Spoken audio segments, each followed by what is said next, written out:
वाहनांची लाईन जर मोठी लांब झाली असेल तर ती पेठच्या बंदमुळे झालेली आहे।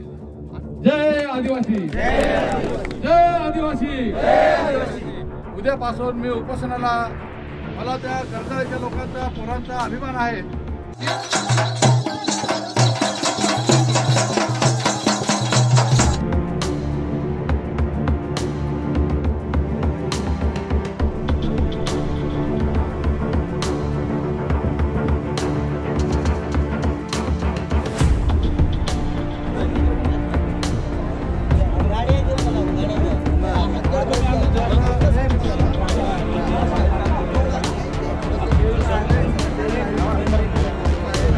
वाढते पेठला कार्यकर्त्यांची पण संख्या वाढलेली आहे।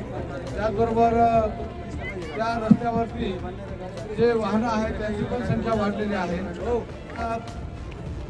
अशी बातमी लागली की उद्याला मुख्यमंत्री, दोघे उपमुख्यमंत्री यांचा कार्यक्रम नाशिकला आहे आणि त्याने संबंध महाराष्ट्रामध्ये नाशिक जिल्ह्यामध्ये त्यांची सभा आणि त्यांचा जो कार्यक्रम यशस्वी करण्यासाठी ज्या एसटी महामंडळाच्या बसेस आहेत त्यांना सांगितलेलं आहे की तुम्ही ग्रामीण भागामधून जाऊन लोक नाशिकला घेऊन यायचे आणि म्हणून कदाचित पोलिसांचा बंदोबस्त पण वाढेल, पण आपली लोकसंख्या पण वाढली पाहिजे।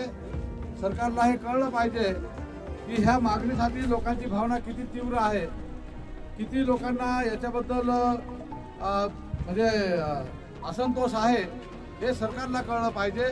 आणि त्याच्यासाठी आपण असं ठरवलं आता की इथं मोहनराव गांगुर्डे, जनार्दन भोये आणि त्यांचे कार्यकर्ते इथं घागबारीला थांबतील ह्या चेक नाक्यावरती आणि बोरगावचे पलीकडचे सगळे कार्यकर्ते हे पुंडलिक भोये यांच्या नेतृत्वाखाली राऊत सर, संदीप भोये, त्याचबरोबर आपले जोपळे आणि धर्माशेठ, अजून आपले जे काही कार्यकर्ते आहेत ते हातगडला त्या चौफुलीवर थांबतील आणि तिथं रस्ता रोको करतील। त्याचबरोबर बोरगावमध्ये चारही रस्त्याला एक अर्ध ट्रॅक्टर लावून द्यायचं आणि तिथं बोरगावला आपले जे काही चालक मालक संघटना आहे त्या चालक मालक संघटनेच्या सगळ्या कार्यकर्त्यांनी बोरगावला थांबायचं आहे। अशा प्रकारे आपल्या ह्या भागातला हा कार्यक्रम राहील। आता आपल्याकडे दुसरा प्रमुख रस्ता जो आहे तो बारेत त्या चौफुलीवरती राहतील आणि हे आंदोलन आपल्या तालुक्यामध्ये आणि पेठ तालुक्यामध्ये अशा पद्धतीने आपण नियोजन करतोय। आणि उद्याला सगळ्यांना मी सांगतो, आता नाईलाजाने सांगतो, मी डायबिटीसचा पेशंट आहे, परंतु उद्याला ह्या आपले जे मुलं आहेत आणि आपला प्रश्न आहे त्या प्रश्नाची तड लावून घेण्यासाठी जरी डायबिटीस असला तरी उद्यापासून मी उपोषणाला आदिवासी विकास भवनच्या त्या पटांगणामध्ये तिथं बसणार आहे। तुमची लढाई इकडे रस्त्यावर होऊ द्या, मी माझी उपोषणाची लढाई मी आणि चिंतामण एकदाच काय होईल ते सोक्षमोक्ष करून टाकू, परंतु हा जो लढा आहे हा शेवटपर्यंत आपल्याला यशस्वी करायचा आहे।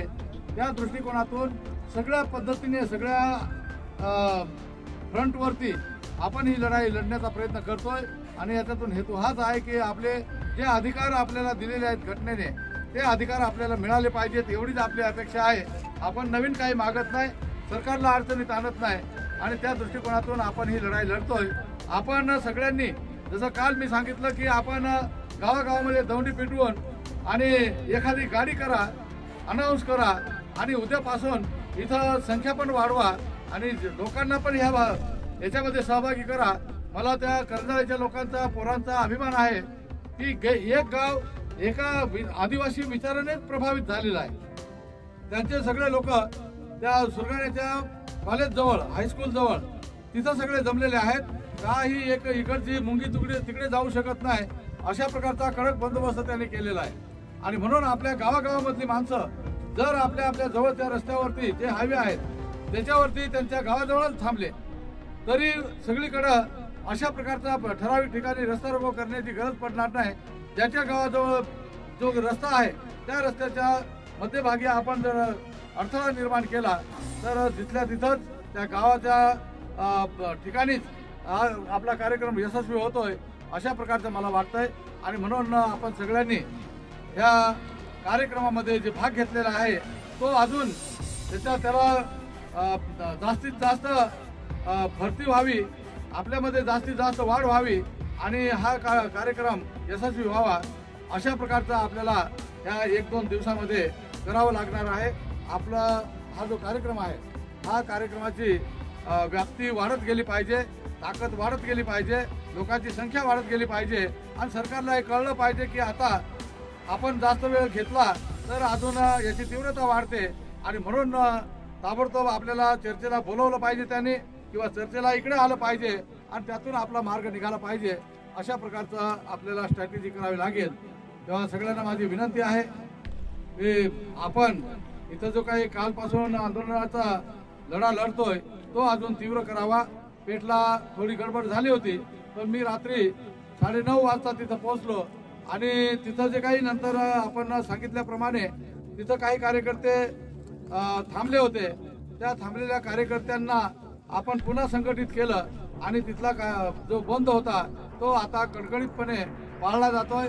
तिथं सगळ्यात आपल्या जिल्ह्यामध्ये वाहनांची लाईन जर मोठी लांब झाली असेल तर ती पेठच्या बंदमुळे झालेली आहे आणि म्हणून अशाच प्रकारचा आपल्याला सगळीकडं जे नाशिक जिल्ह्याचा जो काही बंद आहे तो महाराष्ट्रामध्ये उठून दिसला पाहिजे, याच्यासाठी काम करावं लागेल।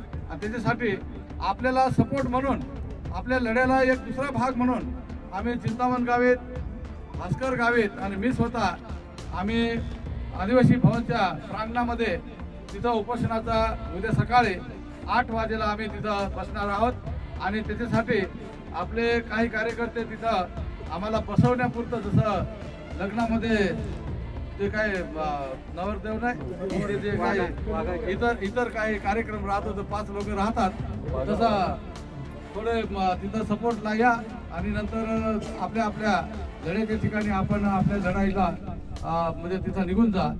तेव्हा आपल्याला सगळ्यांना परत ह्या लढ्याची शुभेच्छा देतोय आणि माझे 2 शब्द संपवतोय। जय आदिवासी, जय आदिवासी, जय आदिवासी।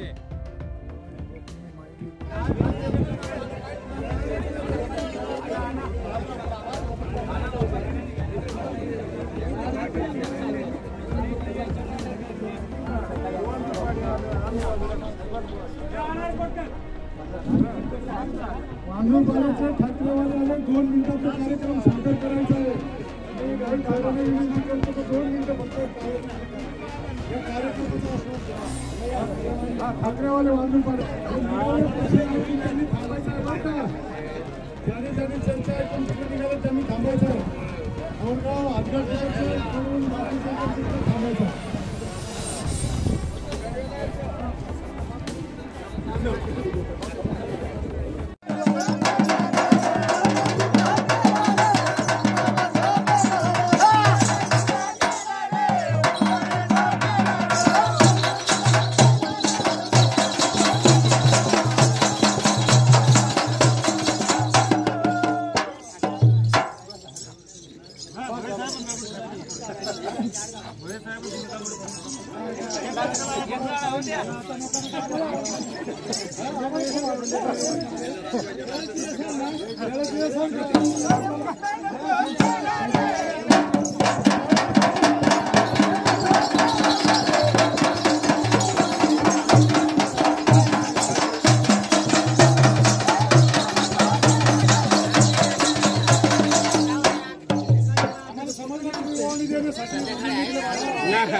बोर